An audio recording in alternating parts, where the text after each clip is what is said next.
Hello, beautiful people. Welcome to Listen and Chill, a podcast where you sit back, relax while we talk about everything that is going on in today's society. My name is Margie Rodriguez, and today I have a very, very special guest, which is my father, Ricardo. Or do you want Walter or Ricardo? It doesn't matter, whatever you want. Okay. Thank you, Dad, for being here. My dad is here because of Thanksgiving. He came all the way to Lubbock to see me. Thank you, Dad. Thank you for having me. I wanted to talk to you, Dad, and I wanted to have your advice for the people here because I feel like my whole life, I think that you have been a very great father that has given me great advice growing up. And I like all that stuff that you've given me, and I feel like people need to know what you've said to me, and I want to share that to the world. Well, thank you. Thank you. But what about all the times that you get mad at me and you don't pay attention to me? Okay, that's another topic, Dad.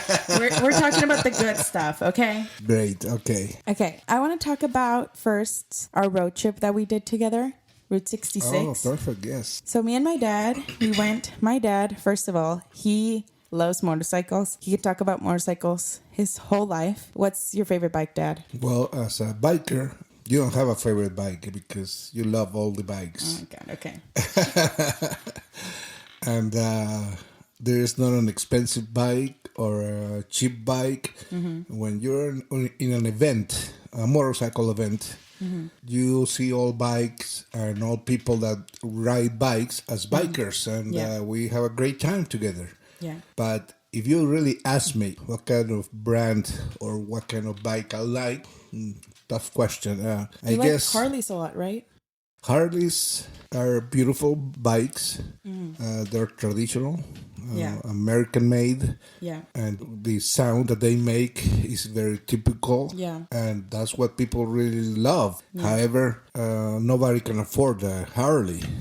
Harley Davidson are expensive. So, but yeah, I mean, if you can afford a Harley Davidson, yeah, it's a great bike and enjoy it because it's something that once you get on, it's wow. You get a beautiful feeling while you're riding. So you like motorcycles since you were a little kid. Like, I remember that you said that you had a bike when you were young, when you were in high school, and then it went to a Kawasaki, right? And then Suzuki, and then now you're the old biker guy that just like travels in it, right? Correct. I got my first bike when I took the test to enter into junior high in Chihuahua, Mexico. Mm-hmm. And I didn't pass it. I flunked it. Okay. And my dad told me that if I retake the exam, he will buy me a motorcycle. It was a small Caravela motorcycle. I was 10 years old. And that was my first bike ever. Yeah. Caravela 100. Yeah. And you told me you were impressing girls, right? With that motorcycle? Like you had dates there? No, not yet. I wasn't. I was more into motorcycle than girls. But then in college, you went to Texas Tech too. Correct. Did you had a motorcycle here? Well, before Texas Tech, I went to El Paso. Mm-hmm. We moved. My family and I moved. Your grandpa and your uncles and I moved to El Paso, Texas. Yeah. And I went to Coronado High School. Mm-hmm. And that's when I got my first Suzuki 450. Okay. And that was my transportation vehicle, I guess. I will travel to Juarez. Yeah. Back and forward. And pretty much that's when my biker year started. And I remember when I was a little kid, you really were into motocross, right? Yes, that was after I met your mom and I got married and I bought my first dirt bike. Yeah. And I never raced, but I went out with friends and I learned a lot about motocross. Yeah, and that's when you had the accident. Well, actually, I had several accidents.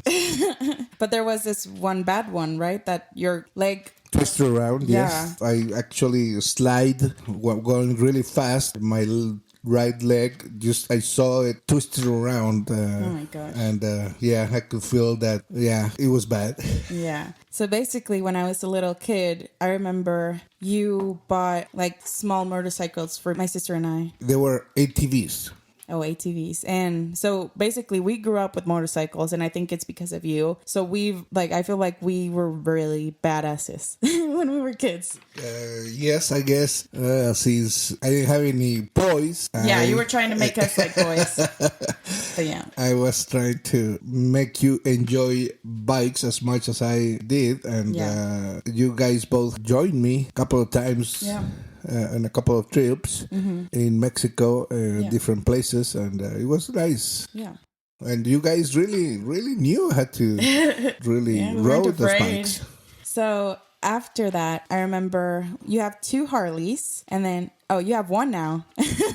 Yeah, only one. And you have a BMW. I have a BMW that is travel motorcycle. The Harley is a deluxe softail. Yeah. And then I have my first bike that I bought before the Harley and the BMW, which is the Triumph. Triumph. Oh, Triumph. Yes. Is a sport bike. So you have one of everything. So tell me the story, because it's so interesting, of why did you buy the BMW? Because do you remember why? Can you remind me? We were in Germany. Oh, that's right. Yeah, I forgot about that. We were in where was it in Germany? We were in Frankfurt. No. It was the other one. The one with the big beers. Munich. So we were in Munich in Germany. Do you remember? And I remember that I had a friend, but I told her like, "Hey, I'm going to Munich, Germany." And I asked her like, "What are great things to do in Munich?" And she said that we should go to the BMW museum. And I was like, "Oh, okay. I mean, I'm not really into cars, but I'm going to ask my dad or something." And I asked you, and you're like, yes, let's go. And I was like, okay. So we went, and I mean, it was interesting at first, but then I was like so bored in the end because it was so big. But you were still like, you were so interested. You were like, "Oh my God, look at this, look at that, look at that." And then I remember that in the end, like when we were so tired, you went upstairs to like the second floor or something, and then you saw this like big motorcycle that you fell in love with. You took pictures of it, and you said, "I want this motorcycle." And you got it. Well, first of all, I'm going to go back to the story.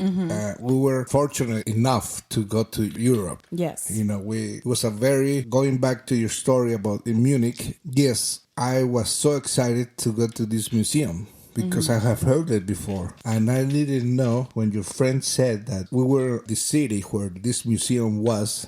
I was so excited because I have known about it before. So we went there, your mom, your sister, and grandparents. And no, your grandparents stayed at the hotel. That's true. And our cousins. Your cousins. Yeah. But nobody likes motorcycles like me. And after they saw the cars, and they were really tired. And I remember you guys stayed on the first floor, and I kept going. And you wanted to go, and I wanted to keep going. Yeah. And yes, like you said, I went upstairs. I saw this beautiful bike, and I fell in love. And I said, one day I'm gonna have this bike. And now you do. 1 year later. Yeah. I was lucky enough to find a loan to get this beautiful bike. In January, I got the bike. I was so excited, and I planned the trip for Guatemala. Yeah. The moment you got the bike, you went on a trip, right? 15 days after I got the bike. Oh my gosh. I started my Guatemala trip. Yeah. And you went to Guatemala, and I was like, okay, cool. I was here, I think. Yes, you were going to school here. Yeah. And then you were planning a trip. Well, we were in quarantine. You told me, "Oh, I really want to go to Route 66. It's like a trip that I've always dreamed of doing." And I remember I told you like, "Wait, Dad, I've always wanted to do Route 66, but like on a car." And he said, "Let's do it. Let's do it on a bike. Come on." And I was like, fine. You only live once, right? So I said yes to you. And well, first of all, I was your second option because Mom was your first option, but she said no because she hates bikes, right? Correct. Yeah. But I mean, we planned a Route 66, and literally all quarantine, we would like sit in the kitchen, watch videos, and plan our trip. Do you remember? Yes, I remember very well. It was great. It was good planning on your part. You did all the planning, and I was like, great. No, you did all the planning too. Like, do you remember we had a map? We had like everything. Yes. Yeah, whatever we ordered several things from eBay, remember? Yeah. But before We got a GoPro. We got like Yes. everything. we even got what's it called? One of those cameras that fly around. Oh, the drone. Yeah, Yeah. we got a drone. You and got me then, like motorcycle boots, like the Yes. jacket, everything. You were prepared. I was like, okay, this is too much, but I get it. Okay. But this was back in, I believe it was in May. Yeah. And we were preparing to go in August 1st. But we were really, Scared. yeah, we were nervous to see what was going to happen. Yeah. We were watching the news. Yeah. We don't know if it was going to be Possible to possible. We were know if I was responsible enough to take you Yeah. on a trip where the Yeah. virus and the Yeah. coronavirus Yeah. is there. Because mom didn't want it. She said, no, we're not doing this, blah, blah, Yes, exactly. blah. And we were going to wait until next year. Yes, you know, I am the responsible Yeah. parent. But we decided, the hell with it. Let's do it. Yeah, I don't know how you convinced me, but yeah, we did it. And if anyone doesn't know, the Route 66, it's, I believe, the oldest route in the United States. And it's like a 50s route that started from Chicago to all the way to Santa Monica, California. Correct. Yes. And my dad wanted to do it the other way around, but I said, no, Dad, we're doing it from Chicago to LA. And we did. We jumped on a plane. We went to Chicago and we were there for a few. No, you jumped in a plane. I rode from Mexico. I forgot about that. Yes. I rode from Mexico Okay, yes. on the motorcycle Yes, to Chicago. My dad is crazy, just so you know. First of all, I was going to meet him in Chicago because I was in Lubbock. So I flew from Lubbock to Chicago, and my dad rode his motorcycle from Mexico, where we live, Torreon, Coahuila, to Chicago, which how many days did it took you, Dad? 3 days. Oh my gosh, you're crazy. But I mean, he survived. And then after that, we were going to do the route. So that wasn't the end of the trip. So we met in Chicago, right? Correct. Chicago. And then we were there for a few days. And then, we started the route, right? So the route was from Illinois to Missouri to Oklahoma to Texas to New Mexico to Arizona. Oh, wait. You forgot Kansas. Oh, wait, sorry. From Illinois to Missouri to Kansas to Oklahoma to Texas to New Mexico to Arizona and to California. Yeah, you forgot Kansas because we actually filled up gas and then we ate we lunch. ate a corn dog in the gas station. Yes, in the gas Kansas. station right next to a dumpster. Remember that? And you said, "Oh, great, Dad. We're eating a corn dog in front of a dumpster in Kansas." It was historic. I like that. Another thing that I wanted to add in is that it was very hard for us to plan this with the GPS because it's a very old route that you can't see it in the GPS. There are so many close detours. Yeah. The close roads, many things it's very hard or impossible to go to to be in the original route. Many states, and that's another thing. Every state had a different way of portraying the route. Do you remember that Arizona had this touristy thing that everyone knew about the route, but in Kansas it was very abandoned. Correct. So every state had their own thing, you know? But I mean, it's something that I'll never forget because I feel like my relationship grew with you. I feel like we got to know each other more and we spent so much time about learning each other and learning how we like the same stuff. And I mean, what was your favorite state that you liked the most? Well, you remember Uranus? Uranus, yes. Yes, I think that was, it's been so long, Dad, I don't remember where it was. Uranus was in, I believe it was Missouri? in Missouri. I think. But it was great. Remember in the museum? It was weird. We went to all the museums. We went to all the places where you get the stamp. We went to where else? We went to all the classic diners. Yes. Yeah, I do recommend it for all the people that want to go back in time because it's basically going to the 50s. Correct. It's very. And also, I got to learn, I really like cars because of this trip. I really didn't know anything about cars. I got to see so many classic cars that I really liked. Yes, that's correct. And remember, we went to this diner. Yeah. I believe it was in Texas. Very small town, the middle of nowhere. Yes. that the Route 66 goes by. Yes. And it was funny because we were wearing masks every time we will Yes. get out of the motorcycle. Yeah. I'm sorry, get off the We motorcycle. were always very protective. We had our mask. We had our hand sanitizer. Yes. We always wanted to like be careful. Of course. Because, and by the way, there were so many things that were closed because of COVID. Do you remember? Yes, unfortunately, yes. Yeah. Well, we got into this diner, and it was funny because there was this sign. Oh, yes. I remember. So, yeah, when we were in Texas, out of nowhere, in the middle of nowhere, we were very hungry. That's the thing. When we were in a motorcycle, we had to stop almost all the time because the heat was hard. We had helmets on. We had jackets on. It was very hard sometimes. So we would always have to stop in order to like get some water, get some air. Hydrate, yeah. Yeah. So we were in the middle of nowhere in Texas, I remember, and we stopped into this like old abandoned town. And that's the thing about the route. There's so many abandoned towns everywhere. And I feel so bad because people should like try to fix them in order to like get more people. And that's what I told my dad. I think the movie Cars from Disney helped bring more tourists because I didn't know what Route 66 was before that. And I really hope people get to see it more because it's historic and it's iconic. I really want to go back with my kids. But anyways, we got into this little town in Texas and we were trying to find a place to like drink something or whatever. And it was abandoned. It was literally abandoned until we saw this like diner, really small diner, like those classic homemade diners. We stopped by and it said open. And we're like, oh, finally something, it's open. And in the front of the door, it said no mask required or no mask necessary. And we were like, huh? What? Wait, and we even had to take a picture of it because it was so weird because we were wearing masks all the time. So it was so funny. Well, you're going to talk about why would they put a sign saying that? I mean, yeah. And you know, the funny thing is that it was in the small towns. In the big towns like LA or Santa Fe or Chicago, you had to wear masks everywhere. Everywhere. Yeah. So it was so funny because do you remember when we went to the Donkeys?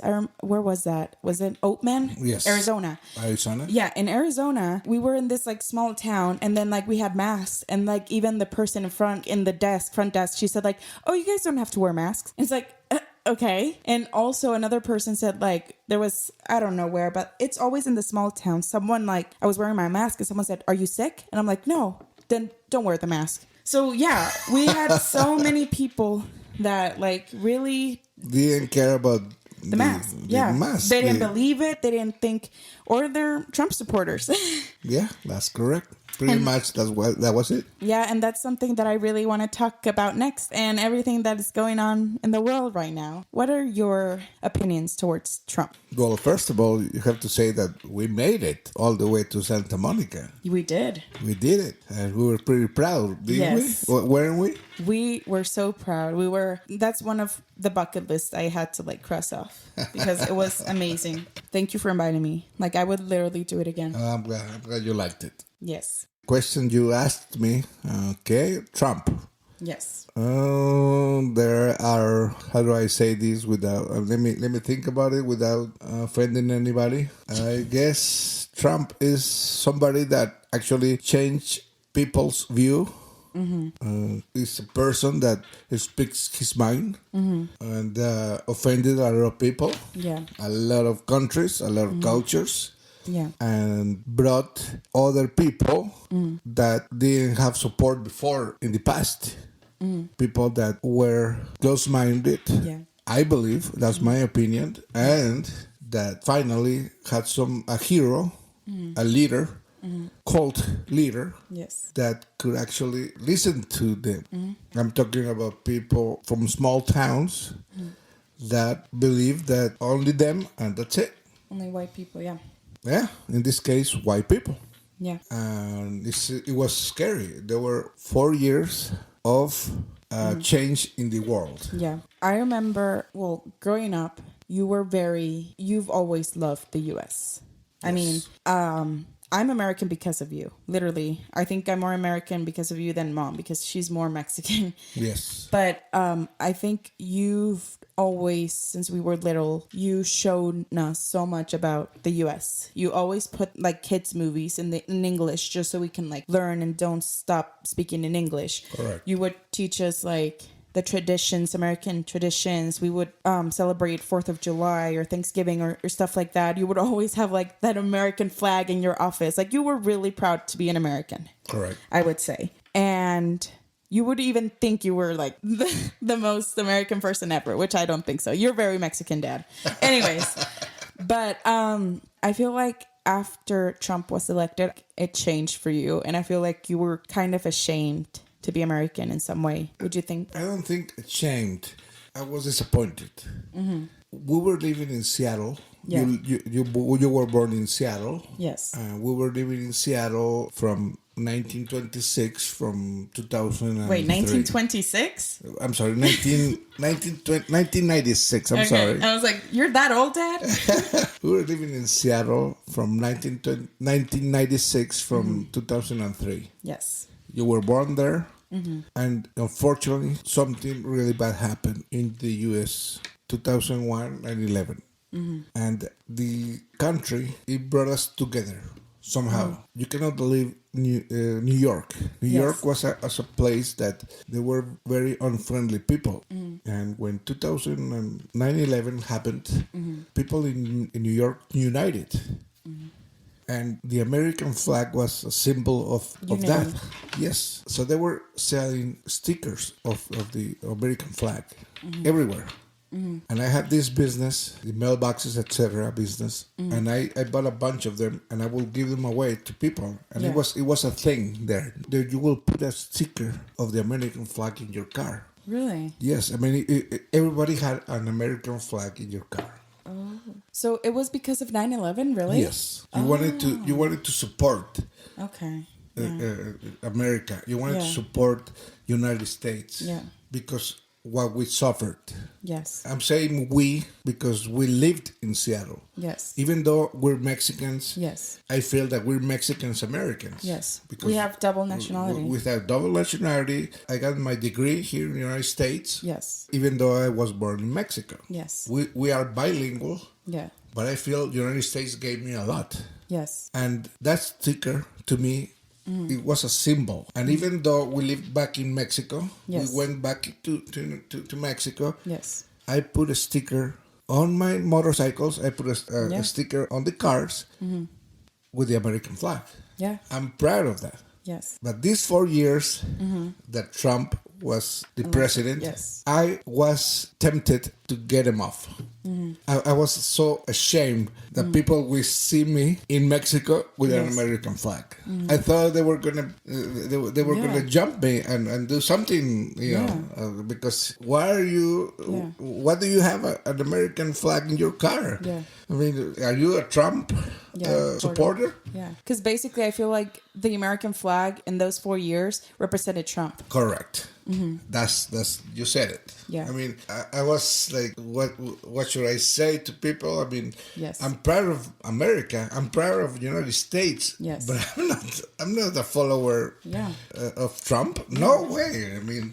And I don't know if you remember, but like when we would watch the debates or everything, and we would watch Trump saying that Mexicans are rapists and like he's going to build a wall, we were even scared that we won't be able to go to the U.S. again. Like we were scared that we weren't able to cross the border anymore because people were going to think we're illegals or we're going to be racist towards each other. Do you remember? Trump brought controversy. People with close-minded and no education were really thinking that Trump was right.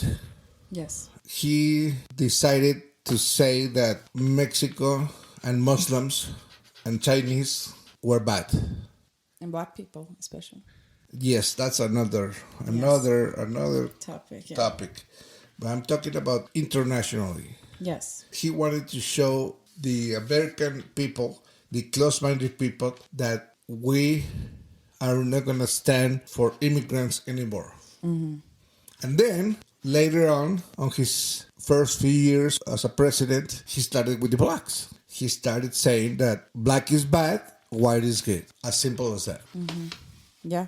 And I mean, you can basically see it in his slogan, Make America Great Again. He literally just wants white people in the US. Correct. Which is, it's never going to happen. Like, the US is made of immigrants. Correct. It's made of diversity. And basically, white people stole lands, if we go back in time, from Native Americans. So Yes. it's not your land. Sorry, but it's not your land. Correct. One thing about one of the things that Trump wanted to do, well, actually, he didn't want to. He just used it for his campaign, was to build a wall. Yes. The wall was there already. I don't know what he was talking about. There were walls on every border.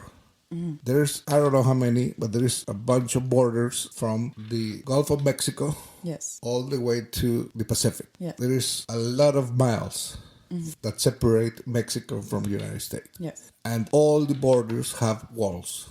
I think he was talking about the desert. However, there are the Rio Grande that divide us. Yes. And he wanted to put a wall on the Rio Grande.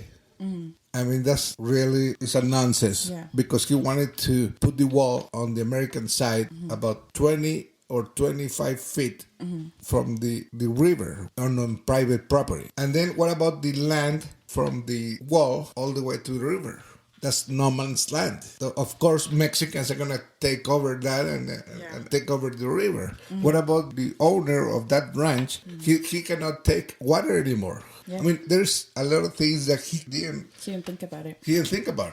And he wanted Mexicans to pay for the wall. Oh, that's really stupid. Yeah. I guess. I mean, that's bad. I think something that Trump does a lot that I've seen is that he promises things to people. He says, we're going to build a wall. We're going to have a vaccine soon. We're going to have this. We're going to have that. But he never does it. Like, he never, in his 4 years, never did a wall when he specifically said that so people could vote for him, you know? Unfortunately, he promised a lot and he didn't deliver that much.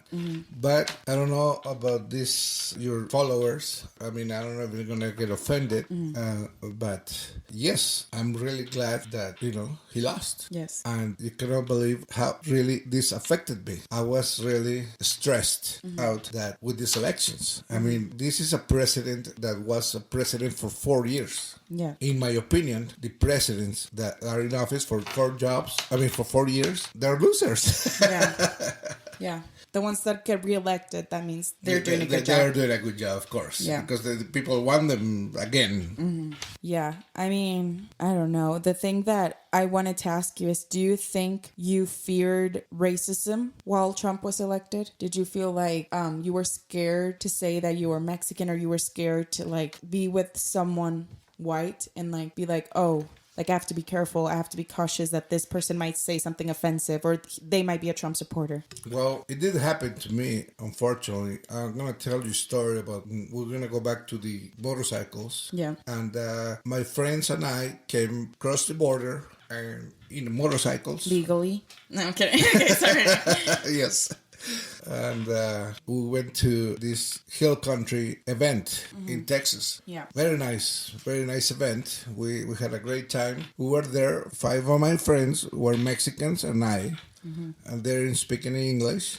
I was the only one that spoke English. And we were there at the event. And this gentleman that came by was white. He was pretty drunk at the time. Yes. And he saw the bikes. He couldn't believe it. They were, beautiful Harley Davidsons. There was one Honda Goldwing, beautiful Triumph. And he looked at the license plates and he noticed that they were from Mexico. Yeah. And he came by and said something to one of my friends, and I overheard. And right away, I went to the person and I said, what do you need? What's going on? Oh, I noticed that you guys, I noticed the plates are from Mexico. Are you guys from Mexico? I said, yes. How can I help you? And he said, well, you better be careful because there's a lot of Border Patrol agents on bikes. I'm like, ha ha ha, is he joking or is he drunk or is he? So I went along and I said, good luck. And I gave him a thumbs up. And that's it. I didn't say anything to him. Yeah. Later on, he came by with more friends and came by to me and said, hey, seriously, how did you come to the United States? I said, oh, you know what? We built a ramp over there by Piedras Negras and Eagle Pass. and we jumped the Rio Grande, and we made it to the States. And he was like, really?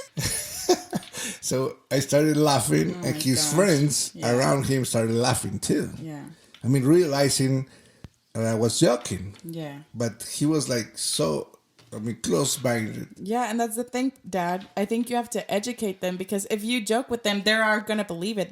They're gonna believe anything you say to them. Like, oh yeah, we crossed without the police watching. Oh really? Oh okay. You know, like, Yeah, I mean, it was like they're very close-minded. It was funny, and then it was racist at the time. Yes.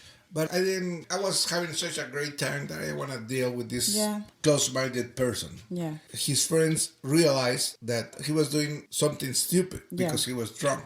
Yeah. So we're not going to fight or anything about it. I knew that the guy was racist and stupid. Yeah. So I told him, because he got really mad when they started laughing. And he was really, I thought he was really going to get in a fight with me. Yeah. So I said, calm down, you should go to Mexico. Yeah. There are beautiful places. We have motorcycle events in Mexico. Mazatlan is a beautiful place that we have motorcycle events every year. What he said really got me mad. What did he say? He told me, are you kidding? Don't you see the color of my skin? I'm white. I get killed if I go to Mexico. Oh my god.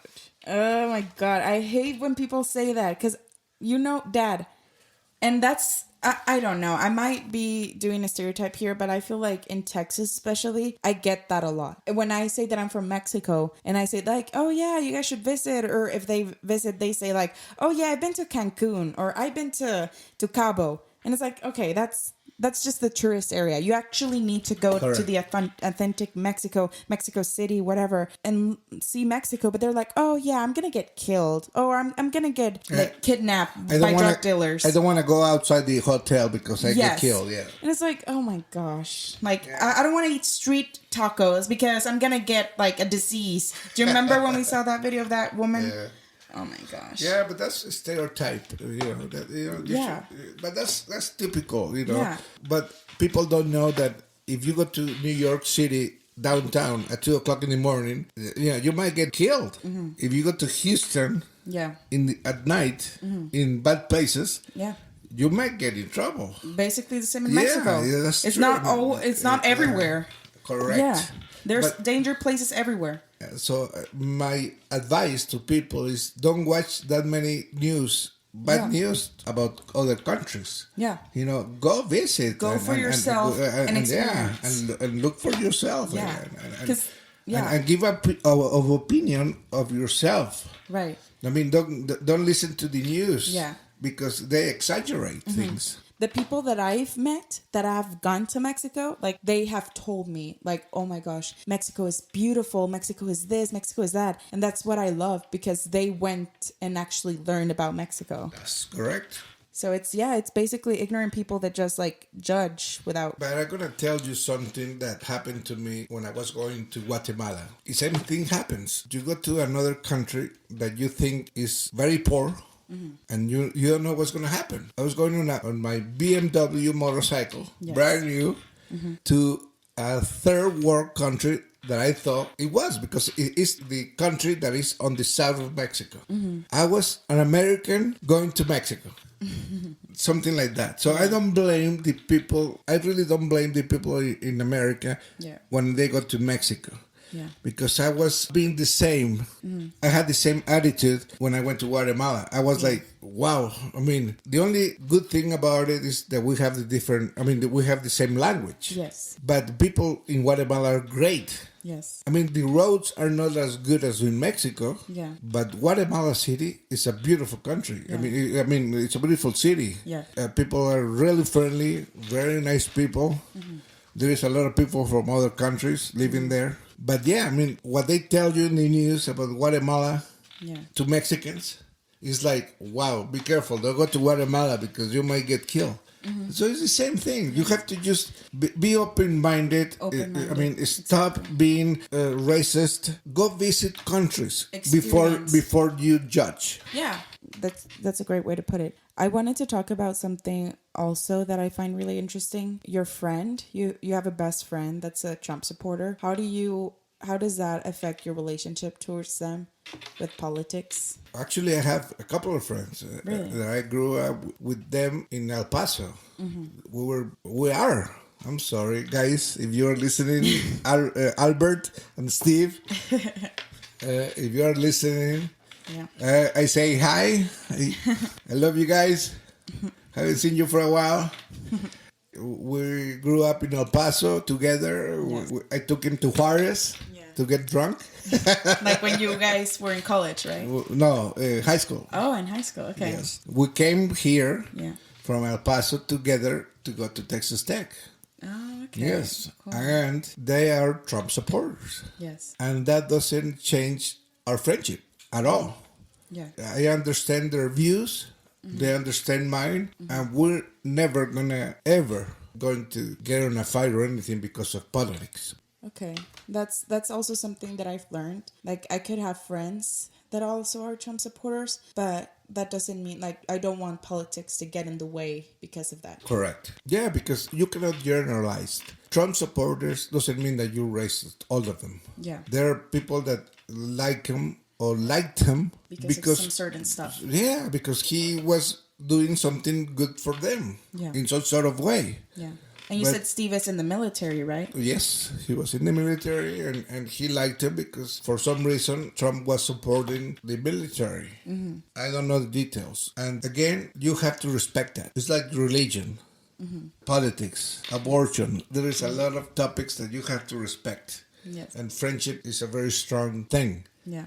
And not because of Trump, you're going to lose a friendship. Yeah, that's true. So, Dad, before we leave, what advice would you like give someone that's also like me or someone that's like us, an immigrant or someone that came to the US and still has this feeling of racism or like this feeling that they have criticism, either Black, Asian, Mexican, Hispanic, whatever? How do you think they should face this, especially now that Trump isn't president? Heads up. Don't put your head down, ever. If you don't know the language, heads up. Always put your head up. Don't ever feel lower than the white guy. You're a human being. Okay, you came to this country. You're working. You're working really hard. Okay, you're gonna learn the language sooner or later. I have a terrible pronunciation, but still, I'm here. I've been successful. I have two beautiful daughters that have. You almost graduate next year. I'm proud of you. I'm proud of you because of you're doing this. You're not an immigrant because you were born here, but you're from immigrants' parents. Yeah, but I still look Mexican, which I also face racism sometimes. But you shouldn't. Yeah. Heads up. Okay. Okay? Don't ever feel that. Because if you feel that somebody is saying something bad about you, go back away. Okay. That's minority. Because the majority of the U.S. people are great people. Seriously. Okay. I mean, it's like people say in the news about things bad everywhere. Look for the good things. The news always exaggerate and they always say bad things about the things. Yeah. So be positive. Okay. Sounds good, Dad. Thank you. So I don't know if you've seen or heard my podcast, but I always end my podcast with a movie recommendation because it's something that I love. So is there like a movie that you recommend for people to watch that's from this topic or something? I can go first if you want. A movie, and I was thinking about it during this talk, Roma. It's directed by Alfonso Cuarón and it's on Netflix. I think a lot of people didn't like it, which I found really confusing. But when I saw it, I was like, oh my God, amazing. Like people are actually going to see how Mexico is, how authentic it is. And I thought it was very authentic. I thought it was beautiful, artistic, great cinematography. And I think everyone should watch it so they could see how Mexico really is. And yeah, I think it won actually best. It was nominated for several nominations. And I think it was nominated for best movie, but it won best foreign movie, which I'm really proud of. I was really excited about that. That's correct. You see in Mexico that has a maid Yeah. that made news. She was the star of the movie. Yeah. But that's what Mexico is. We are in a country where there's not discrimination against race. Yeah. there is discrimination against social class. Yeah. And you can see that in that movie. Yeah. That movie, you see people, high class, middle class, and very low class. Yes. Unfortunately, in Mexico, there are a lot of low-class people, Yes. very poor people. There's a lot of percentage of lower people, and that's what the Trump lovers see. Yes, they think that's all of Mexico. They see that the lower-class people are everywhere in Mexico as a third country. That's their thinking. They don't think there's people educated. They don't think people are... They don't think there's cars about universities. Yes. They think that it's only burros and chickens and people with hats and dirt roads. No, yeah. Yeah, but you're right. That's a good movie. Yeah. Also, now that you talked about the university, I wanted to tell you something that I found really interesting. This is so funny. I think I went to Tec de Monterrey in Torreon, and that's one of the best universities in Mexico. I feel that university is harder than today at Tech. And I don't know if it's because I'm studying theater, but I've taken math here, and it's way easier than what I did in high school at Tec de Monterrey. So I don't know if we're more advanced in Mexico, but I felt so much, or I was so stressed more in Mexico than I am here. I don't know why, which is funny. I guess the universities in Mexico they teach you very high levels Yes. of math, of chemistry, physics than here in the United States. I think the United States here universities are very, very good. Yeah. But high schools there the standards are lower than in Mexico. Yeah. Do you have a movie, Dad? I would probably recommend Valentine's Wedding. Okay, La Boda de Valentina. La Boda de Valentina. That is such a great movie. It's a movie that says a lot about Mexico. Just like you said, it's this girl from Mexico that is working in Los Angeles, very successful person, educated, meets this person from America, and they go back to Mexico City to meet her parents. Yes. And I want to say no more. I want you to watch it to see what really Mexico is. Yeah, and like this American guy, this white guy, like actually experiences Mexico how it is, and he gets so overwhelmed. But I love it. Everyone should watch that movie. And he drinks tequila. Yeah, that's the thing. If you want to hang out with me and you're going to Mexico, you're gonna get really drunk. Just so you know, we drink a lot of tequila. But yeah, thank you, Dad, for being here. Thank you for being on my podcast. Thank you for coming for Thanksgiving. I really appreciate. I love you. Thank you for being here. And yeah, if you guys want to check us out, go to my Instagram, Listen and Chill Pod, for more episodes. Have a great day. Thank you.